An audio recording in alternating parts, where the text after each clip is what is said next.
chat box will be disabled. After speaker's presentation is done, we will open up the chat box so you can write in your question or you can raise your hand. My name is Hyo-kyung Lee, Head of Public Services and Korean Studies Librarian at Tadeuchi East Asia Library at the University of Washington, Seattle. I'm a member of a planning group of Tadeuchi Digital Scholarship for East Asian Studies series and organized this event with my colleagues, Ian Chapman, Ajusa Tanaka, and Chija Shun at Tadeuchi East Asia Library. This series is sponsored by the Tadeuchi Foundation. Through this program, we aim to raise awareness of digital scholarship and its method among the scholars in East Asian studies. We plan to host 3 speakers events and 3 hands-on workshops during the academic year. Today's talk is our 3rd and last speakers program in this year. Let me introduce today's speaker, Dr. Jin-Gyu Chung. Dr. Chung is an associate professor in the School of Interdisciplinary Arts and Science at the University of Washington, Bothell, and adjunct associate professor at the Department of Geography at the University of Washington, Seattle.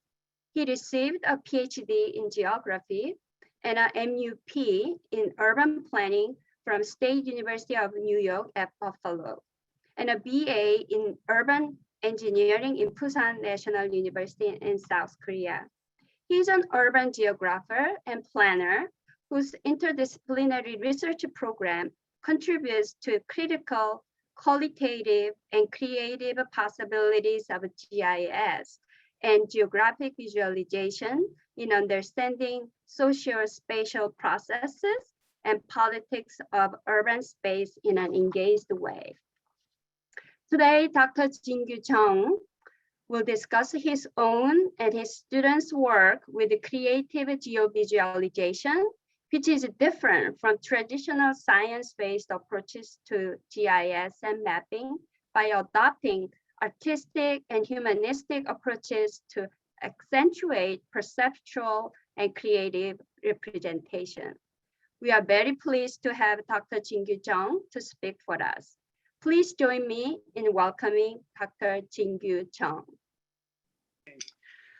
Thank you, Hyo-kyung, for great introduction, and also here Tadeuchi East Asian Library for inviting me to this event, and also give me an opportunity to really discuss about the topic I'm really interested in, digital scholarship. I guess in my case, more from the perspective of geographer or maybe planner. Okay, I hope all of you are well. I plan to give a talk from my home, but I'm in my office. Very happy to be here. It's always unexpected things happening. I have 3 girls, but right now I have 4 girls in my house. I have a girl from the 9-year-old to 15, but yesterday, 2:30 a.m., one of my youngest daughter's friend's mom called us and then saying that she's delivering a new baby. So she dropped her, daughter at our place. So I have right now 4 girls. I stayed in my office in the basement. It was a little bit hard, so I thought, just it's better to give a talk here. Thankfully, the baby is born yesterday afternoon, healthy, so we're very happy. Help them out. They are from Indonesia, and I very much I kind of see similar kind of experience we had when we were living in other places without knowing many people. So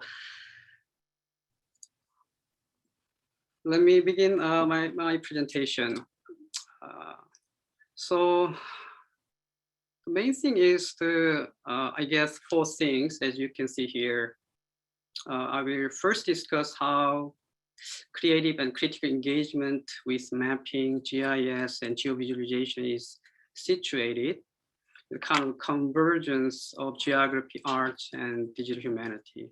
Number two, in this intersection or integration, how they suggest a new alternative to traditional approach to GIS mapping, more so in science-rooted approaches, and pointing toward qualitative, effective, creative mapping and geovisualization. And I like to show examples from my students. Again, this is from class called Creative Geovisualization, which I created, I believe, spring 2016 and taught twice in IS at the UW Basel.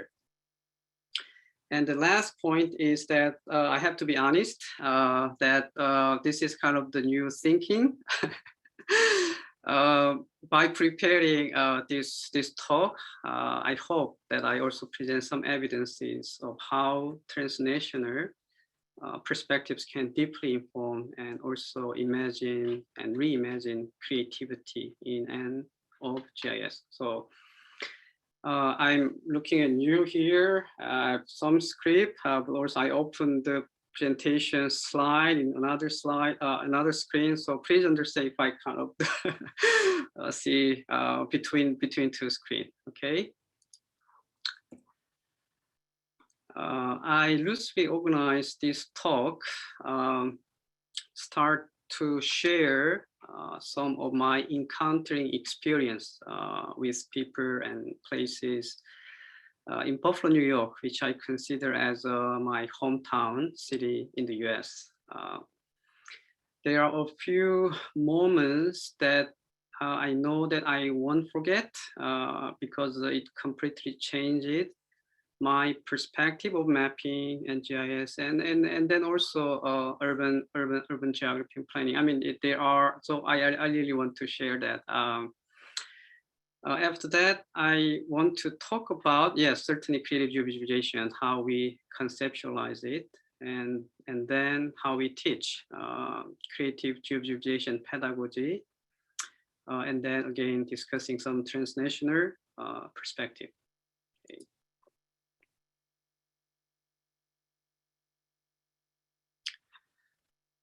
Gunnar Olsen invites us to join his journey into the land of thought and action, the unknown territory in which the geography of the future of geography, and I will also include mapping here, will be written. The journey to the land of thought and action epitomizes Olsen's critique of cartographic reasoning. In particular, its grounding in geometric modes of representation. The challenge is, as it is stated here in the quote, that we must find out ways rely on maps of invisible, themselves invisible, and therefore requiring us to think beyond usual limitation of representation, including visual representation. So for Olsen, the process starts with a departure from geometric forms of rhetoric that privilege demonstration and representation in favor of those still waiting to be invented, created, and imagined. I take Olsen's invitation seriously. So this is Buffalo, New York.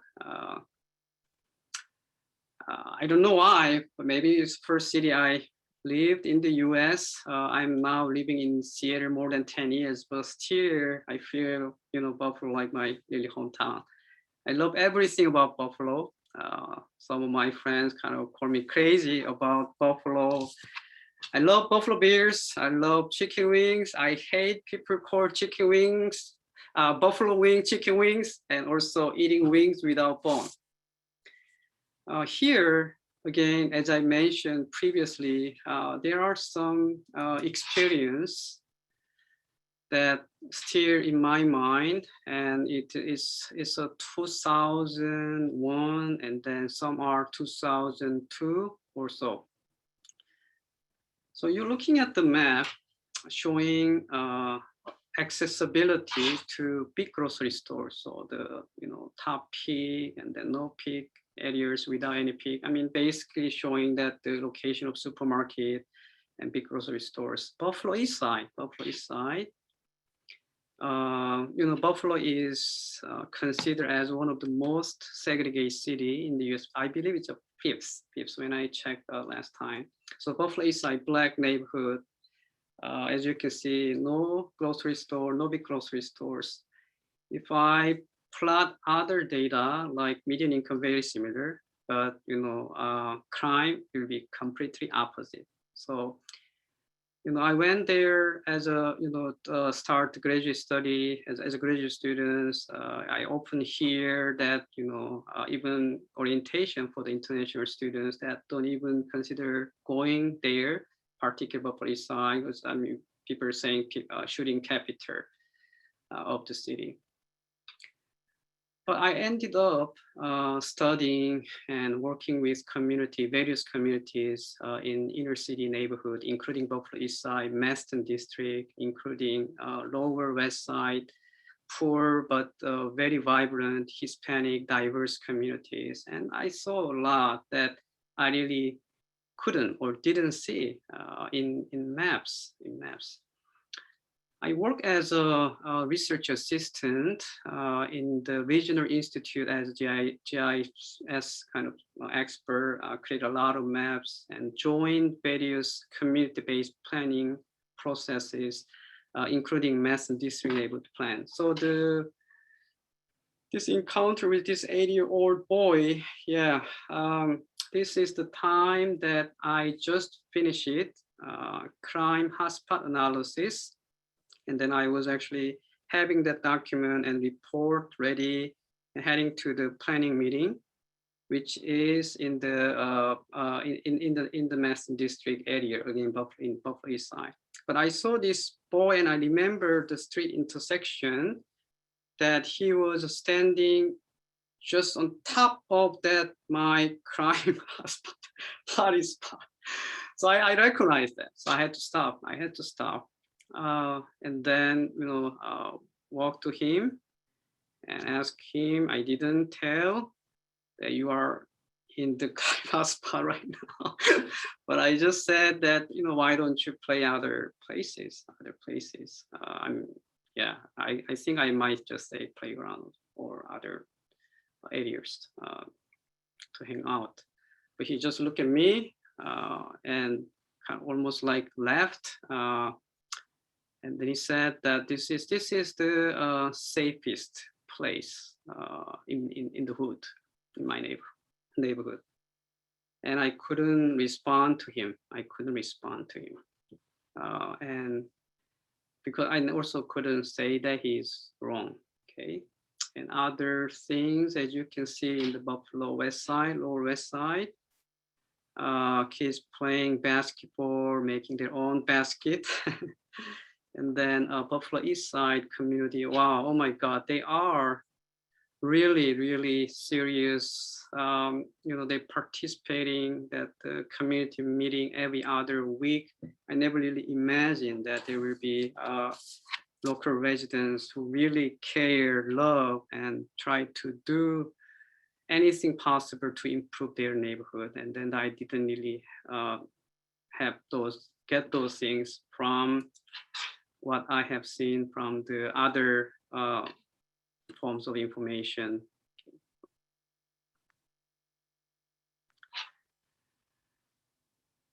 I also work with my advisor under the project called Children's Urban Geography. My own project was Meanings of Community, and then that project combining child-centered research with qualitative GIS methodologies. And as you can see here, that this is one example of a kind of GPS activity. Okay, gave that the kids to explore and then collecting the GPS waypoint and taking community photos and then also write about it. But the reason why I'm actually sharing this is that the event happened before I actually could do this activity with the children in the research project. As you can see, I made this map. You see my name, but also it also tells that I didn't do enough research to be listed as a co-author. I'm kind of joking. So this is the event happened before this GPS activity I plan to do. So it was September 30th, 2003. Okay, 11-year-old girl, Merinda, again, all names are pseudonym just to protect their identity, was shot. So while playing cards with her cousin on the sidewalk around Massachusetts Avenue. This is Massachusetts Avenue right here. Near home in the west side neighborhood. Okay. The bullet tore through her right shoulder, but thankfully she survived. Following surgery to close the wound, nonetheless, she experienced ongoing suffering due to the resulting pain and stress. She also was afraid to go out. I heard this story from Johanna, who also lived in the Lower West Side, not that far from where that shooting occurred. As part of, again, my research, I planned all these activities, but the activity was, postponed. Yes, I was not happy, but, it actually gave us opportunity to actually talk about this event, okay? I noticed that the participating children was also very frightened, understandably.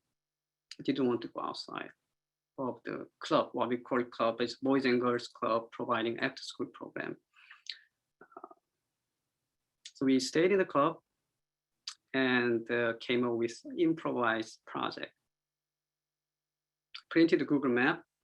So this is the year that Google just launched Google Maps. So it's one of the innovative technology, but we didn't have a laptop computer, so I kind of printed out the Google Map, showing the inner city neighborhood in Buffalo, and asked them to mark and talk about most and least favorite places to hang out.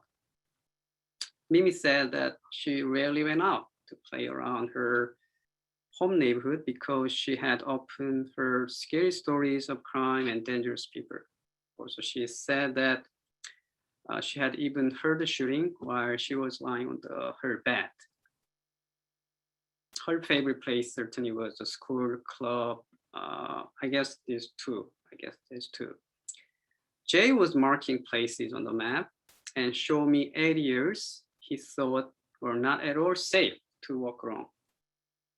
Even though there were some fun places to go, when I look at their maps and then all together collectively, the dominantly marked avoidable spaces on the map clearly visualized their emotion, fear and fear of violence toward particular places in their community. One of the participating children started to place this, smiley sticker, round sticker on the map. She brought this as a kind of good behavior sticker for her little brother. Different smiley face stickers representing different, meanings associated or even feelings to particular places, preferred, undesirable.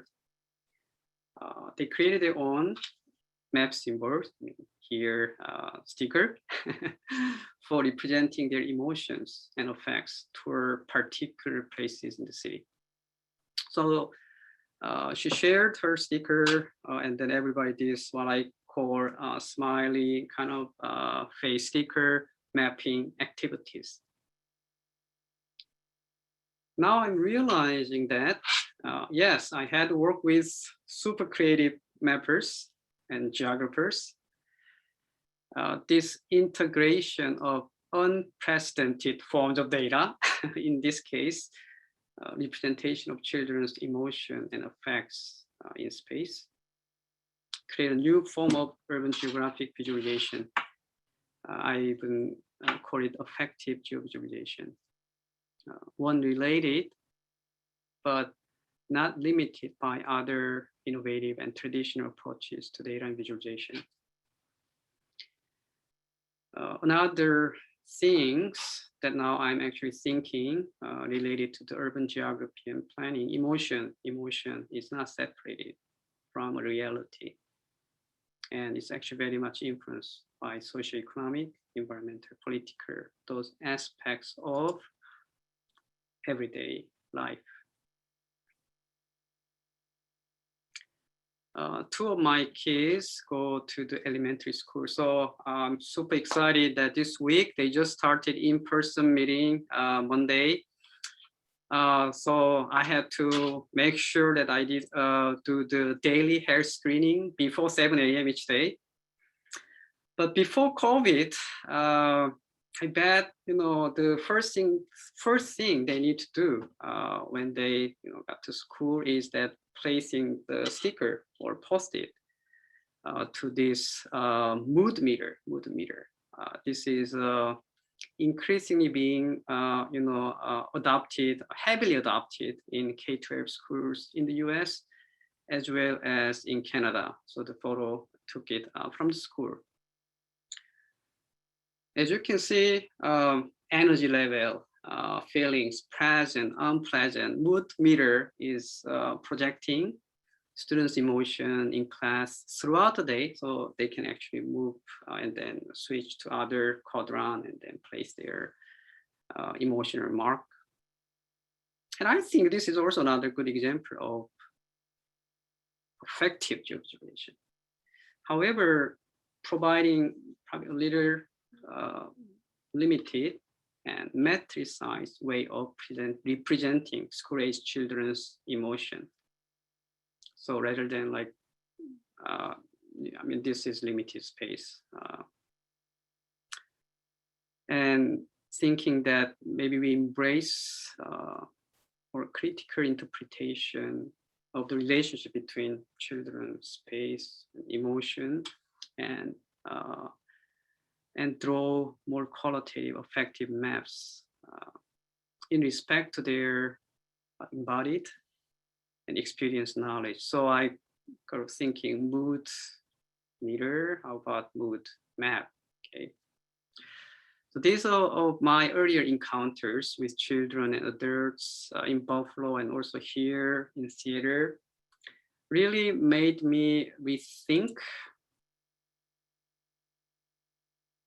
about the qualitative, I would call, including perception, experience, feeling, emotion, affect, attachment, also emotional geography. And really, I'm interested in representation of it or visualization of it, okay, which are closely related to the qualitative and affective GIS and geovisualization ideas. So let's move to talk more about creative geovisualization and teaching creative geovisualization. So you're seeing the quote from my students who took this class. And what I'm kind of getting from this quote, and this is from the students' evaluation, is that they realize the prevalence of maps in their lives and how easily they can create maps even without strong technical GIS skill. It is also noticeable compared to some of the comments and then remarks from, particularly from other GIS classes. I teach intro GIS, I teach geographic visualization, and then intermediate level GIS as well. So they're also mentioning key concepts of the class that including deep mapping, emotional mapping, spatial narratives, all those.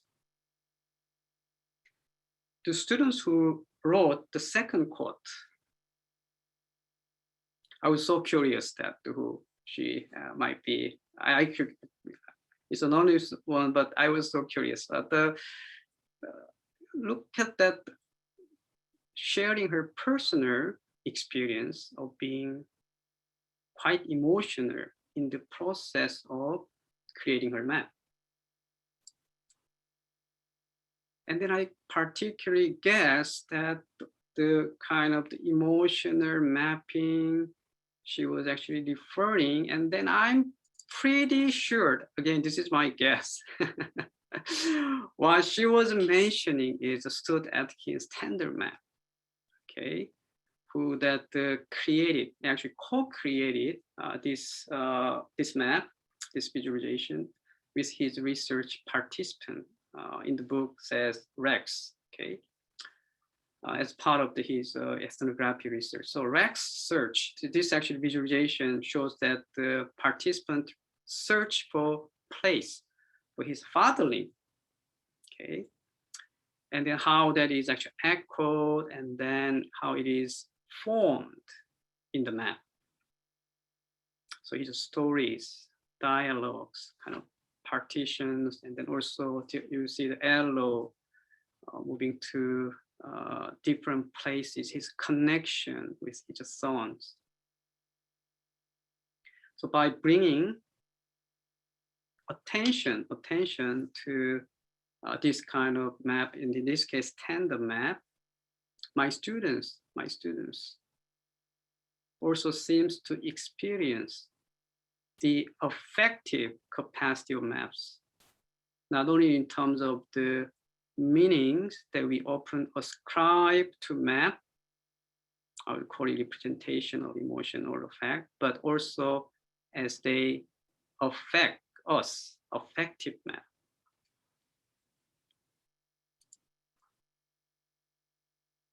So I do believe emotional mapping like tandem map certainly demonstrate this expanded creative engagement of GIS mapping, geovisualization that may present alternative kind of move beyond traditional cartography vision in favor of non-Cartesian, non-Euclidean, non-reductionist way of mapping. Okay, and then this is also the visual representation of the creative forms of data analysis, practice, and even thinking with spatial data. So geographic visualization that preserve, represents, generate more nuanced, more contextual, more contingent meanings of space and people by taking more artistic, humanistic approaches. Okay, so let me also briefly share some of the key groundings, epistemological and methodological groundings of creative visualization, which you may consider as a lit review. So I will make it brief, but everybody conceptualize. I mean, you would probably conceptualize creative visualization maybe differently. So these are four that I consider as kind of the theoretical foundation of creative visualization. I list as the politics of spatial representation, spaces of representation, non-representational theories. And I also want to include critical GIS, and then related to the maybe emotional geography, affective geography, I want to include psychogeography. So the first one is the politics of spatial representation. I mean, this is probably more. I think you all know. It's a well-known theory by Hallie Lefebvre. Production of space.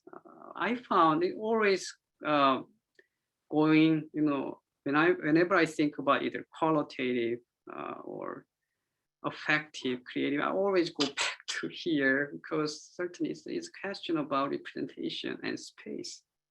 So he provides very useful kind of framework, as you probably all know, that there are three different spaces: representations of space, the space of rationality, logics, spaces of representation or representational space, the live spaces of everyday life of its inhabitants.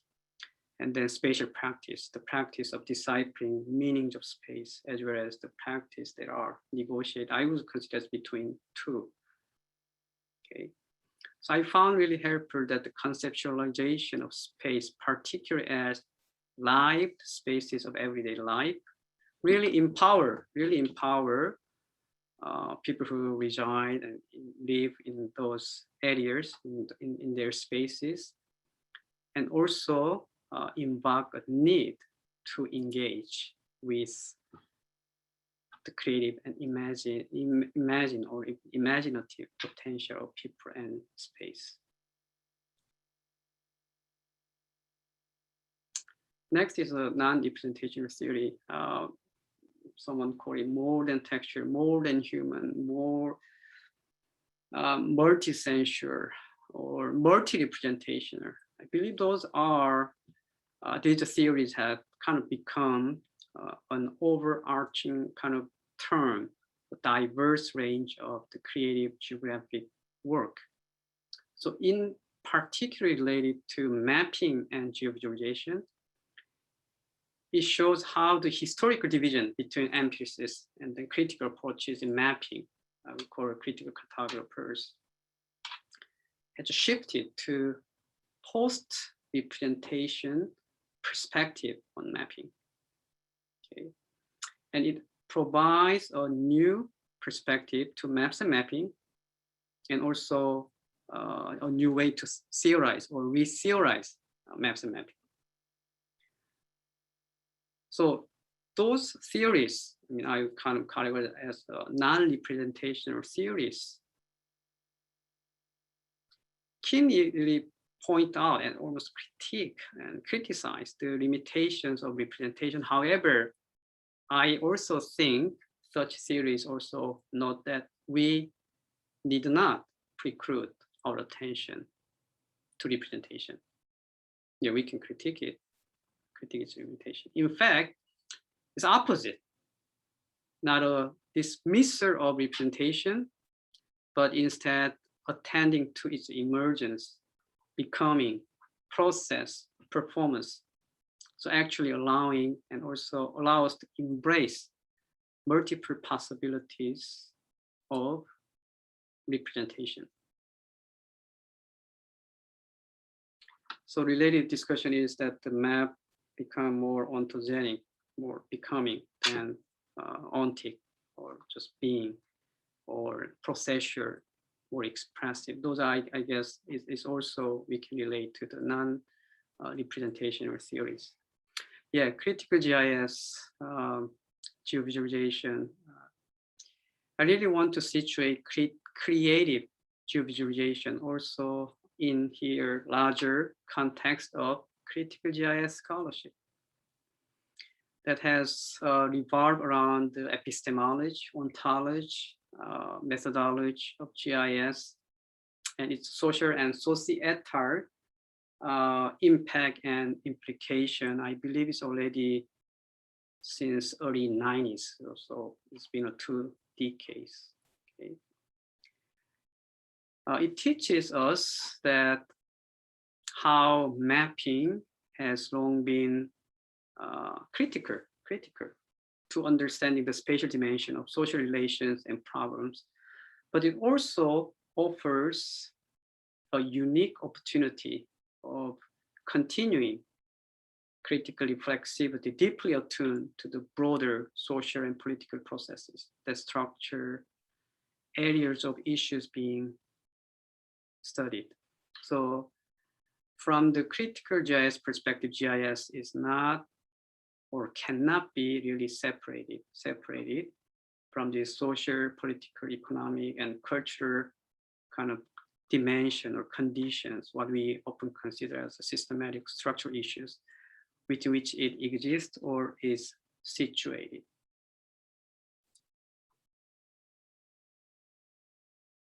Yeah, I'm also showing that another well-known image, the Naked City map by Guy Debord and Asger Jorn. This is such an iconic premonition of how critical GIS can be enriched through creative mapping. So I want to associate this to particularly to psychogeography. By the way, this is the term that the board made and refer with this Naked City map. This is, as you can see, like almost 20 different sections of the map of Paris are fragmented, but also connected by red arrows, and aim to map urban space as it is more performed and experienced rather than conventional cartographic vision and method. So the outcome is psychogeographic experience of the space, urban space, thinking about the space as more sensuous realm that is live, perform, and imagine. So those are, I consider, as epistemological and also maybe methodological kind of the foundation of creative visualization. Let's move to see some example and of engagement with the creative in GIS from my students. Okay.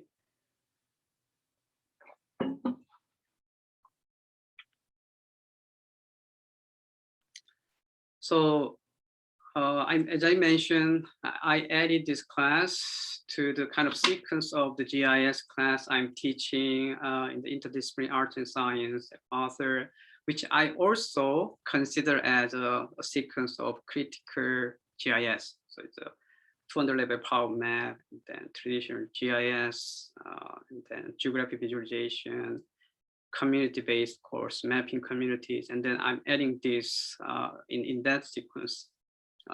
First taught 2016, and then so far only twice. Okay, so the goal is certainly introducing creative visualization, okay, and explore, teach, and learn with my students. Innovative ways to embody, imagine, produce humanistic, qualitative, artistic, visual, experiential kind of map. And I had so far 60 students from 2 classes, and then it is quite diverse group of students by their major, and also somehow, yeah, I'm always getting a lot of students from East Asia. It's over, I think, almost 60% of my students are. In this class, students also learn hands-on skills while making their own creative visualization. Okay. So you see the classroom. I mean, it can be considered as a typical computer lab. It has a computer keyboard, but I really like this classroom because it has a like docking system. So as you know, the monitor can be popped up and I kind of push down. So when we do more creative activity that students really need to more non-digital kind of artwork, for example, they just push it back under the, you know, dock. I mean, this is great. And this also is a lab that has all the program we need. We didn't use all of this, but certainly this class can be considered GIS lab. Okay. I prepared and made 6 what I call creative geovisualization practices. It's kind of the lab. And then you can see all different activities and then practices we had. Remapping campus space, hybrid mapping, integrating the past and present, where the students draw that where they walk between campus and downtown Basel, and then we digitize it, put together, then showing those paths they went. Some activities with GPS, it's not included here in the list. Super excited to test drone at that time. It was a quite early adopter to me. And words map, and then story map. I believe that is also covered as part of the workshop offer. by tier last month. And then after doing these practices, students also had to do a final project. So they pick a topic and choose any method they want to use. Then they make it and then they reflect it. So those are the key assignments in this class. So let me show you some examples of student works from these practices. And then in particular, I like to talk more in details about 3 examples from their final project work that I believe that these are really demonstration of multiple or various modes and also moments of engagement with creative visualization. So this is where students go. So as I said, they draw just on the paper map and we digitize it. We actually put together, creating this drawing.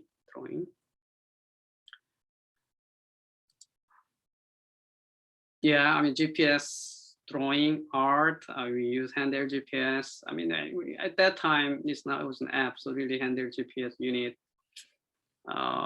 Puppy, and then image on the bottom, thumbs up.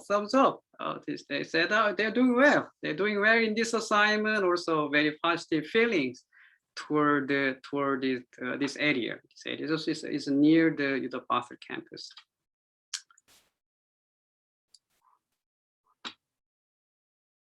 This simple like 4 rectangular thing, I had no idea, and I thought this student didn't want to walk and just probably drive it, and then why just turn on the GPS unit. That's what I guessed, but it was actually interesting to hear the comments came with this image.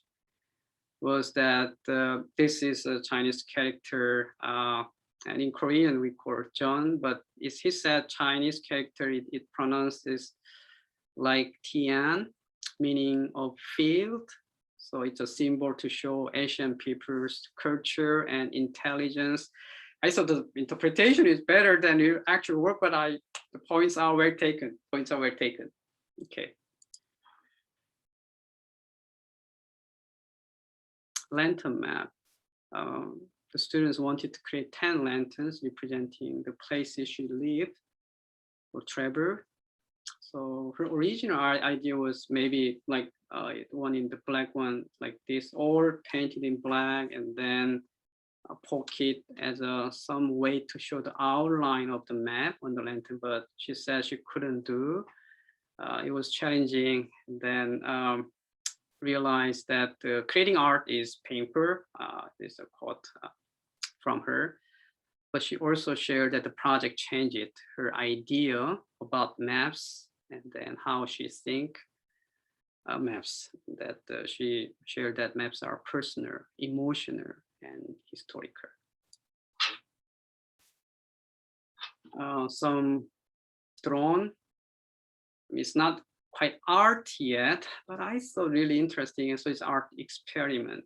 The drone we use is not that good. It doesn't really even recall the GPS point. So what I did was like heavy. It's a kind of big handheld GPS. I just attached it and duct tape it, and then we flew. We got a X, Y, G of this, and then changed the symbol to more balloon. So again, this was actually one experiment we had. So here are the 3 cases I discussed more in depth. Okay. So I just realized that I have a CreateGIS geovisualization folder, and then this was the original kind of painting drawing. So the 2 drawings depict that the radically increasing housing prices of the heated housing market, as you can see, top San Francisco and Seattle. Students, a Chinese immigrant that lived in the Seattle about 4 years by that time, wanted to know why there was a difference, between 2, and then why also housing market is so hot. She might be shocked to see these days price actually. She wanted to approach this question also by considering the relationship between housing market price and also influence and perspective of Chinese immigrants as a way to directly confront what might be considered as unpresent stereotype that Asians are to blame for higher housing prices. Okay. She also pointed out areas of power. See the frames. Markets are, particularly in theater areas, favorite kind of choices. Those are the favorite choices for Chinese immigrants to theater, okay, including Bellevue, Cochrane, and Redmond. How she found out? She actually did, a survey. Survey that her friends, families, Chinese immigrant families, she knew to ask about the location of their houses, housing price, their preferred choice, location, housing, and the reason for buying, for living in those areas. And she also compared, but at that time, compared to San Francisco, there was a fire, as you can see in Seattle, but San Francisco, like, feeling it. I mean, there's a way bigger fire in San Francisco right here. Okay, so I found that this is a really interesting example that, I mean, there is no monetary value attached, but very expressive frames imbue the mapping with meanings just beyond traditional number or cartographic practices. Wine maps with word map. So you see the wine bottle and the wine, brewed wine. So the word map part, I mean, you all know that,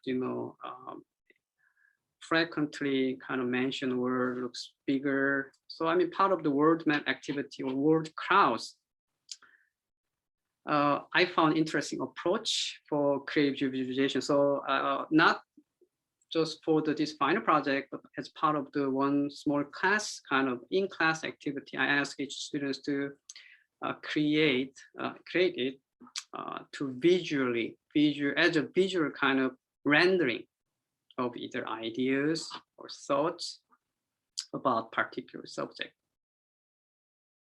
So the students create this artistic representation of her movement throughout the US, branding arts making and texture analysis.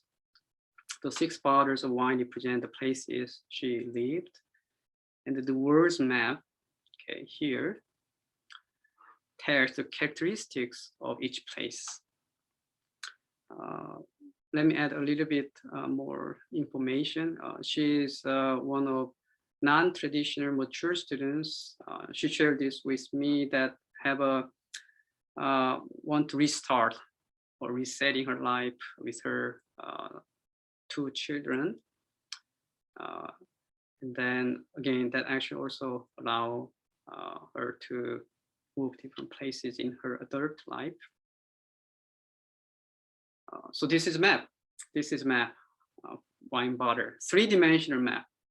As the roll up words map are kind of inserted here, each bottle. Students' words map also feature notes regarding the style, aroma, taste of each flavor of wine she brewed. Cranberry, raspberry, perfect balance of light sweetness, that's what she said. Tart, refreshing cranberry. I was fortunate to taste it. So she shared this toward the end in the final presentation day.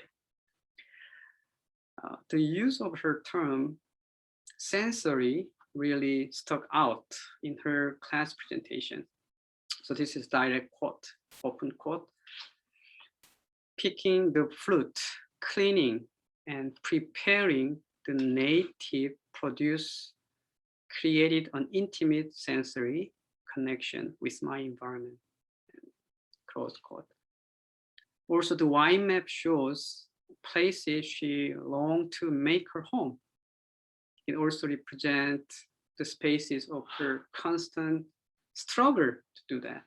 with loneliness and crisis, where she felt, again, open quote, aware and limited the connection, close quote, to any particular place that might be home.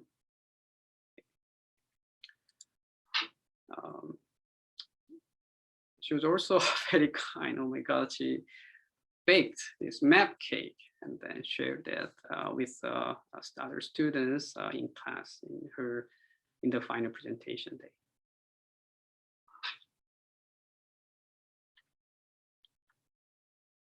So the last example I want to share is this two Chinatowns. So emotional mapping of two Chinatowns. So you see that the Seattle, Chinatown in Seattle, Chinatown in Ho Chi Minh City, and then some artifacts, some photos related to different places in each city. But you will also see this kind of the bar showing different levels. Okay. So when I look at that, I was just fascinated by this map when I first look at that. So he employed three key concepts: emotional mapping, digital deep mapping, and psychogeography to structure this project.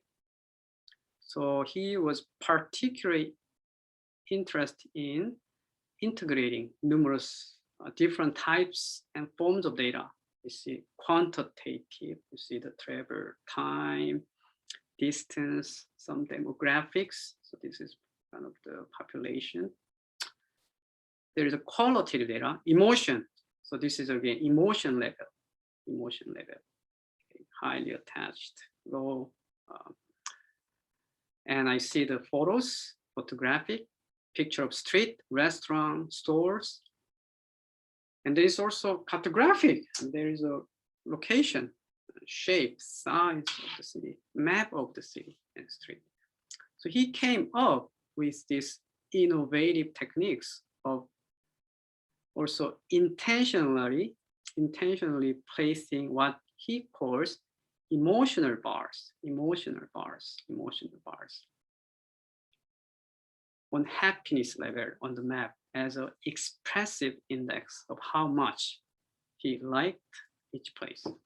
So in his presentation, he shared with the class that the project gave him that an opportunity to see and think about his hometown and its actual relationship with Chinatown in Seattle, where he currently lived at that time, entirely new way. And also I ask what this question mark means. There are some empty places, and there are some places also showing the photos. I asked that to him. And then he actually responded that the empty space, okay, where again, he put the question mark, it's a Seattle, Chinatown, that areas that he has very limited knowledge or understanding about these places. So in comparison, we don't see no question mark in his own hometown, Ho Chi Minh City in Vietnam.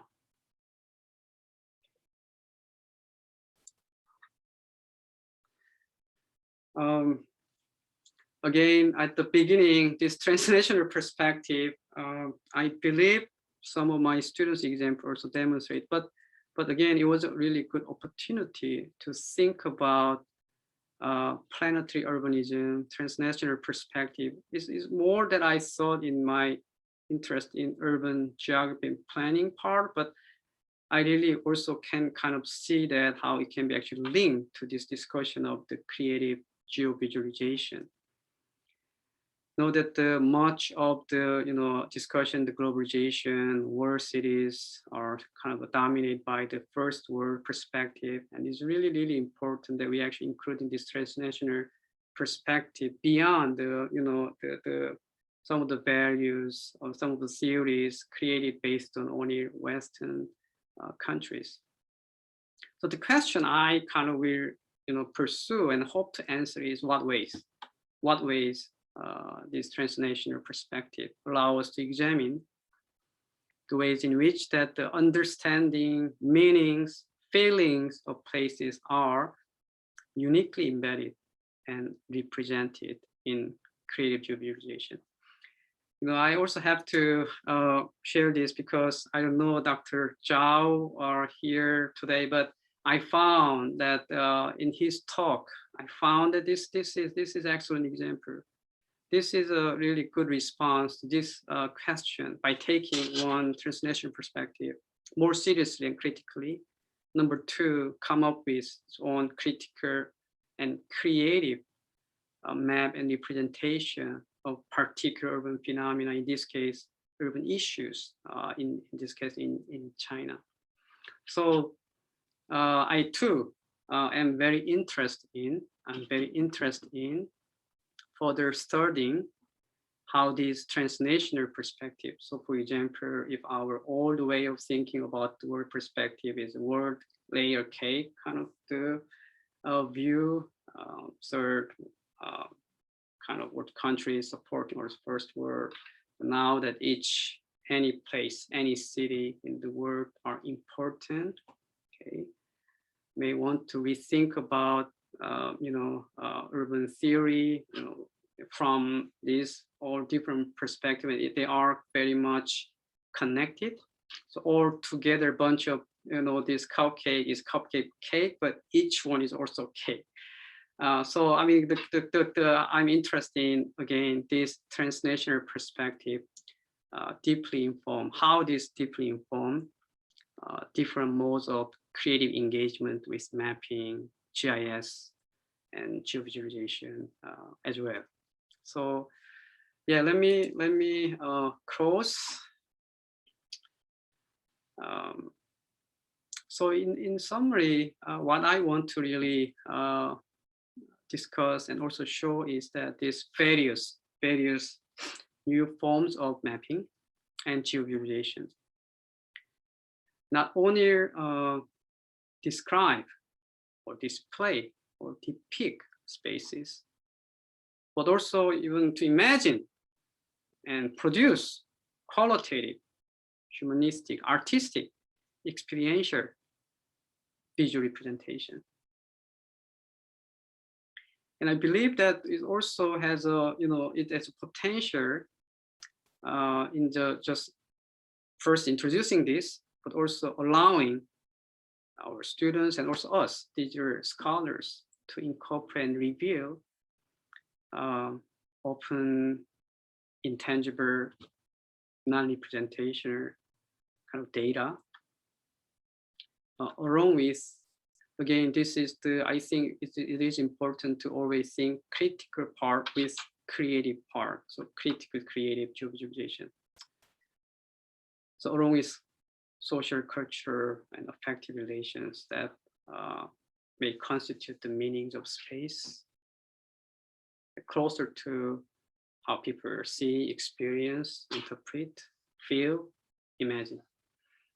One thing I wish I also could show more, I didn't really show to you much, but the new possibility. What would be new forms of creative visualization, particularly considering new digital data, new methods, new digital technology for analysis, representation of the spatial and even emotional complexity. I think it's important that we actually continue thinking, examining, asking these things, and then kind of expect that there is new forms of this embodied, experiential, or creative, imaginative kind of the forms of the creative visualization will continue evolve and emerge. And last word is that I strongly believe that it is really time to engage with this creative potential in and also GIS mapping, whether it is we do digitally and also non-digitally. So thank you. I would like to thank you all who came to just convene and see my talk, and also really special thanks to Teal, Tasusi East Asian Library again to organize this digital scholarship series and also workshop. And I also want to acknowledge that my students, again, actually, many of the examples I showed today, I mean, they gave me a permission because I was actually writing a paper about this. So I'd like to acknowledge my students and also thank them, particularly Hai, Prevost, Autumn, Han Yu Hong, and Leah Franklin, to just kindly allow me to use their work as an example of various modes of engagement, creative engagement with GIS mapping. Thank you. Thank you very much, Dr. Jin-Gyu Chung, for wonderful presentation, enlightening us with creative mapping. I don't know if map can be that much creative, but it was interesting to see. And now we would like to open the floor to all of you for questions. Chat is now enabled, so please write your question in the chat box. And we'll also like to send you a survey link about today's talk in the chat, so please fill out the form and give us your feedback. So while you are writing down your question, let me first send out the survey link. And also I'd like to take opportunity to have your attention to two upcoming workshops.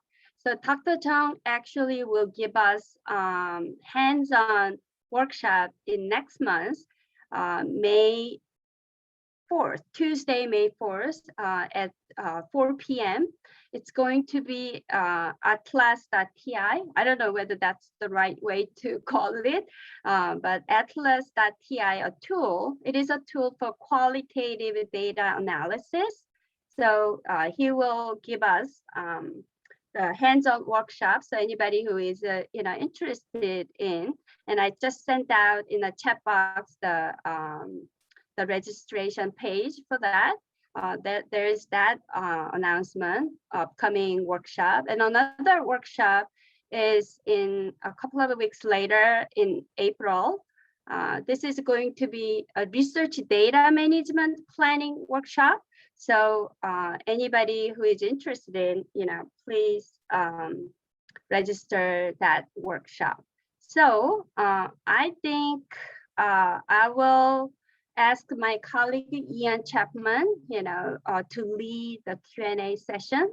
So hopefully you have some question, to raise to Dr. Jin-Gyu Chung. So Ian, can you take it from here? Also, Hyo-kyung, let me also just say the one thing about the workshop, that I know that the UW offers that the various workshops about Atlas TI and then qualitative data analysis software. But the one I will focus on is that about the geo-documentation, and then some possibility that somehow linking to the location. I mean, it's very simple, limited, but that there will be the focus. Yeah. Thank you. Okay, so we have two questions in the chat. I'll go ahead and ask those. You're also welcome to use the raise hand icon under participants to have the opportunity to ask your question using your microphone as well. And also I make apology in advance for any names that I mispronounce. So first question is from Marty Varela. Have you experienced any resistance to emotionally expressive cartography from your professional community?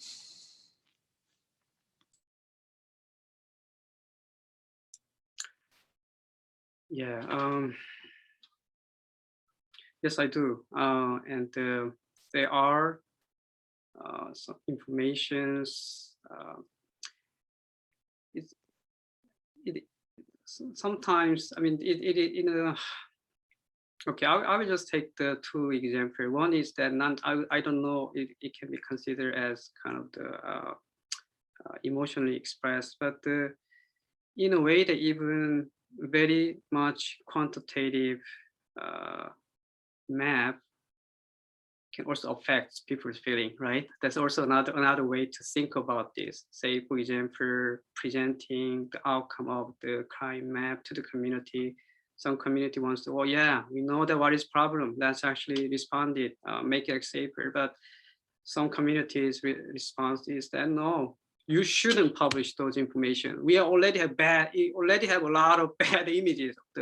Even make our community even worse. So again, that's one. But the other one is that working with children, it was really that very much qualitative research. It was like three-year work, but I don't think I can actually do it again, those kind of process, because the first year was just building the kind of the relationship with the children that we actually work with, which means that I didn't ask any questions about the process. So we were quite intimate and we were quite close. And then you actually open up, and then those are certainly that some are, I even when I first heard or first saw, because some of the community photos, I mean, it's too personal. They brought to me. So yeah. So yes, I have a several experience for myself that decided not even to make it public or use it as a kind of my research part, but also the case that they are a little bit resist to share to anyone else, right? Yeah. A question from Julie Coriel. The New York Times about last September published a remarkable map combining. I just maybe when I see it, I may remember, but I don't think, I would love to somehow see this map or get, I will try to, but if you can share, that'd be great too. I apologize that I failed to record it. And it's one of those data points in my life during a pandemic that I constantly think about. It's been like your talk, Dr. Jung, is just eye-opening, heart-opening. And somehow we'll have to maybe communicate with each other to locate the reference. But that was my first experience of what you're probing toward working and making more commonly appreciated.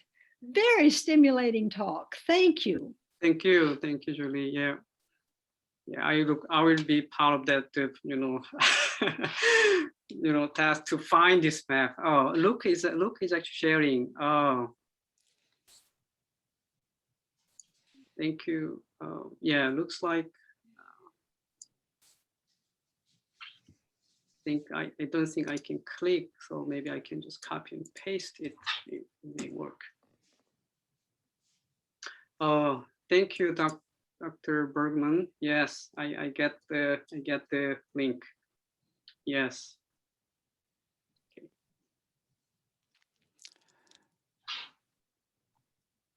Okay. Should we go on to the next question, or would you like to say anything more about that? Yeah, I'll go to next question. Okay, yes. Okay. The next question is from Hambiol Ku. I'm speaking from ignorance, but are there any creative ideas to map the ocean, such as the Pacific Ocean? Also, are there any tips to incorporate the discipline of history with GIS tools?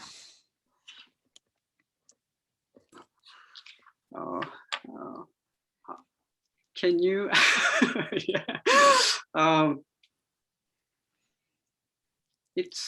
Is it like whole ocean, or is it some perception of that?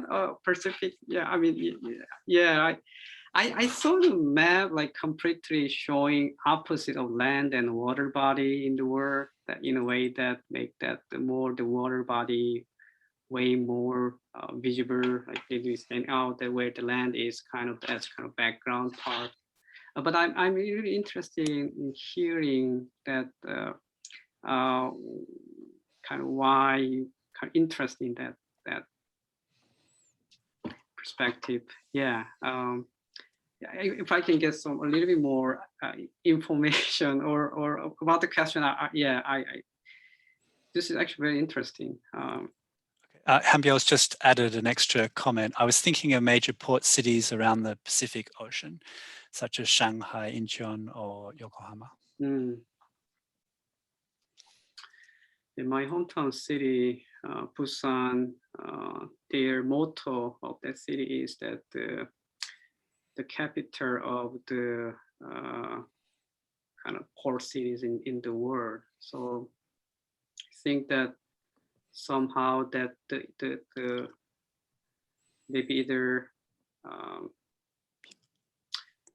creating that the even remaking of the image of the city, not necessarily just number of people living there or size of the economy, but somehow that or how much their influence to leading particular conversation around that. I think that, so the data part, the what make that city, what really constitute that city's importance or identity. I would approach that first, and then thinking about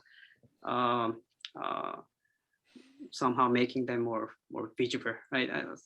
It could be, again, I wouldn't go like really hierarchical approach, but maybe that are the cities that has a similar kind of either character or interest are somehow more in a way more linked case. I mean that's something I can kind of think too. But also I'm also very interested in that you say, for example, taking some big data part and that what would be some of the collective thinking about that the city's kind of image and identity, and how does that could be really visualized, represented part. So the not only that we are thinking that how can we actually make those cities more visible, but how that the citizens actually thinking about that are and how we can actually show that as a part of that ways that city is more noticeable. I'm kind of the mumbling, but I'm thinking this, the way that we use different attribute or data for different visualization, like certainly I will just take the cartogram. I think there are ways that even qualitative kind of geovisualization approach that are showing different forms of idea or different forms of data, and then thinking that with the visualization or representation aspect. Yeah. Yeah, I know that I don't think I can really answer where to your question, but it's a really interesting question. The next question is Professor Bo Zhao, who you just cited in your talk. Thanks for the enlightening presentation. I appreciate your theoretical framing of the creative geoviz you have established. In recent years, I noticed a rise of using AI in multiple disciplines, for example, using AI to create arts. I also heard of the term artificial intelligence arts, like creating a painting in the style of Monet or Van Gogh. So my question is, how would you envision the use of AI in creating map arts and its implications? Thank you so much for considering it. Yeah. Dr. Zhao, you are leading this field. Yes, absolutely. And it's really interesting that I was looking at, again, this is a little bit different topic, but I recently saw, called composite narratives, in a way that qualitative researchers are picking kind of the different part of their qualitative data and making mosaic of it. So it's almost like, first I thought this is kind of manipulation of data, but in a way that when they actually composite this different parts of qualitative data and then creating like stronger narratives.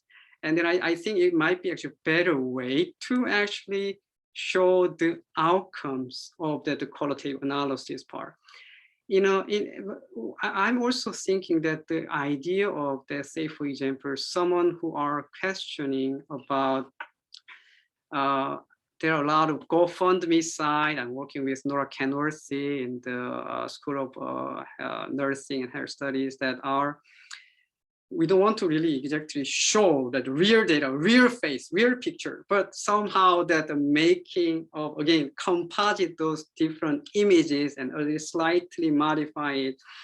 And then, you know, presenting it, better representing the real data from those GoFundMe. So to me, it will be much harder, much harder really differentiate what's actually real part and the fake part, and then what is actually better, the visualization representation of those data, that those data could be textual data if the composite narrative is a composite image case, or composite certain geographic visualization part, or what would be something like using, you know, advanced technology like AI to creating, you said R, but it could be also real data part. So I mean, that part I will probably follow your lead, Zhao. I mean, I'm really interested in, actually, that's one of the reasons that that I actually also included as your work in the Beijing and then cities in China as a kind of the example. So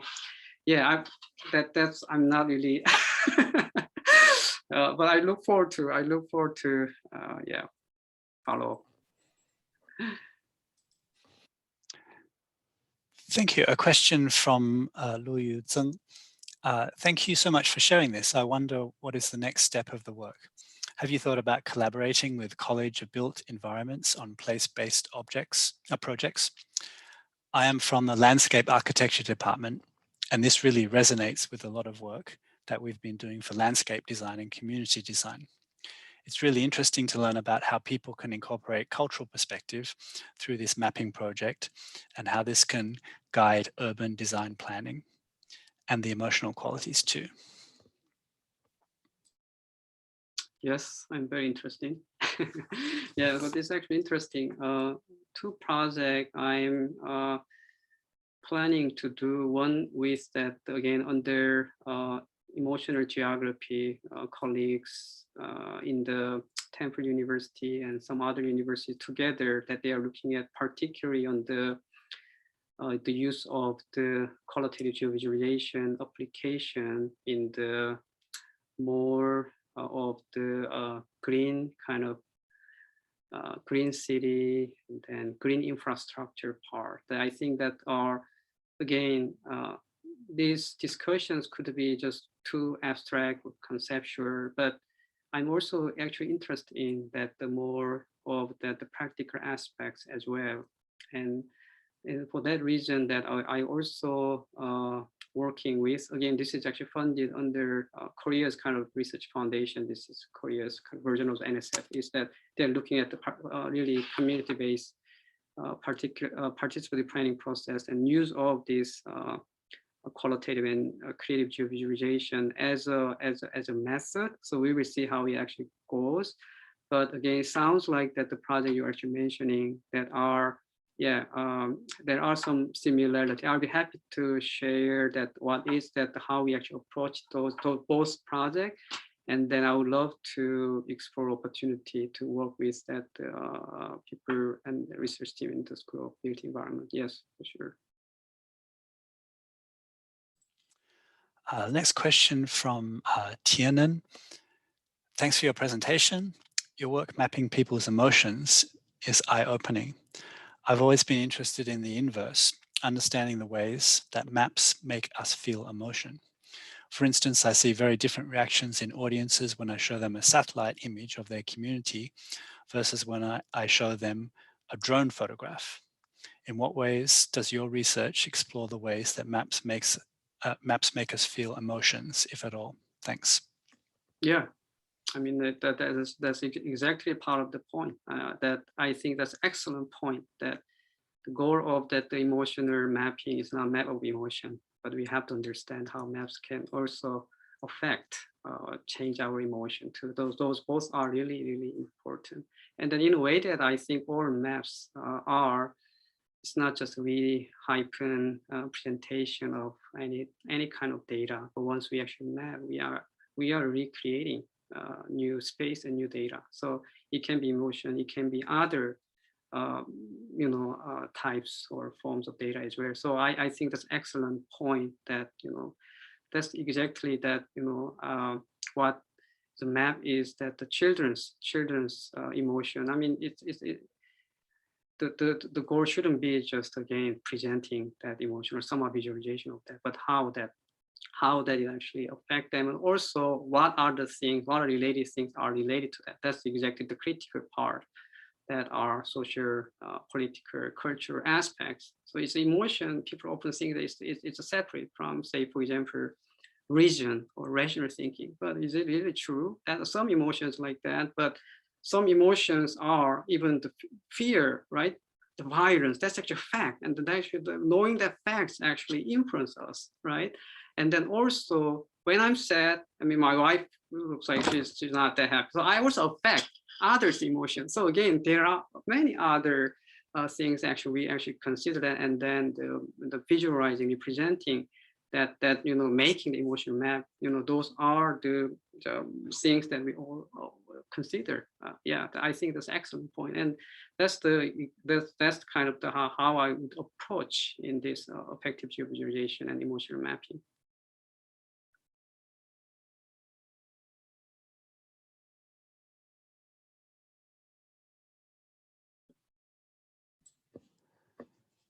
Okay, would anybody else like to ask a question? Remember, you can raise your hand and unmute yourself and speak on your microphone. Okay, can I just say one thing? Okay, the question is that one type of the map I'm actually thinking is, this is collaboration with Ted Hibbert, who is my colleague in IES. He's art theorist, and it's also really interesting that what we consider as a mapping haunted data. It's like, I first said HAUNT, haunted data is that kind of ghost map.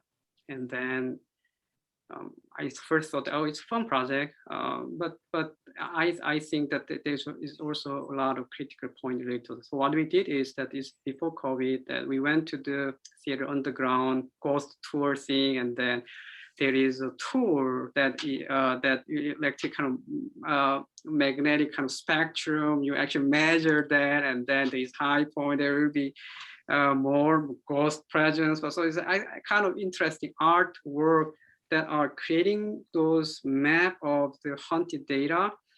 But another thing was actually really interesting, that in the conversation with him about that mapping haunted data, is that it allows me see a lot of the surveillance cameras, the way that the surveillance cameras are, in a way that we are actually haunted too. So again, the work that just started as just fun artwork, is actually a lot of critical implication for that. And I see that those potentials are also the new kind of possibilities of the, applying and implementing this creative geovisualization, so creative and critical geovisualization.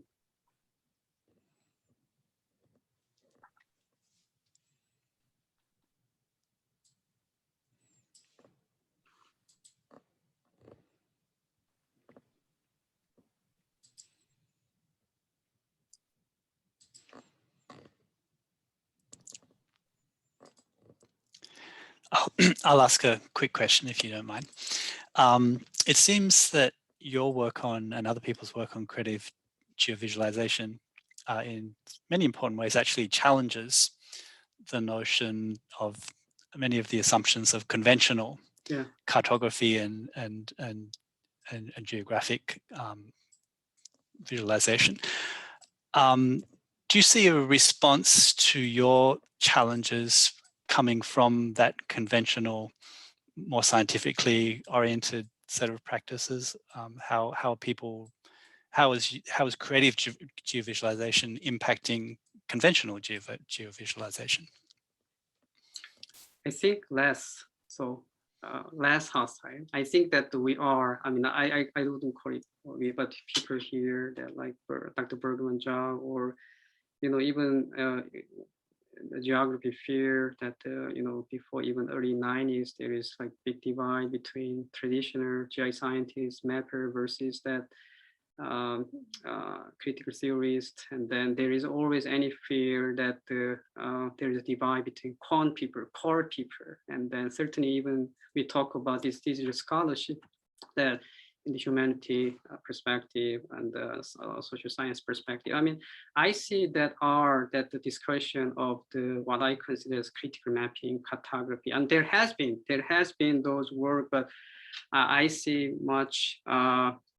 We all people within also geography who also interested in this geographic visual, they are now embracing, welcoming more diverse forms of this discussion. And then, you know, even qualitative GIS one, I mean, it is that our spatial science perspective will be very important, but it's also equally important. Say, for example, when we say, you know, distance, when we say location, how far, this is not that far, this is near, that's qualitative.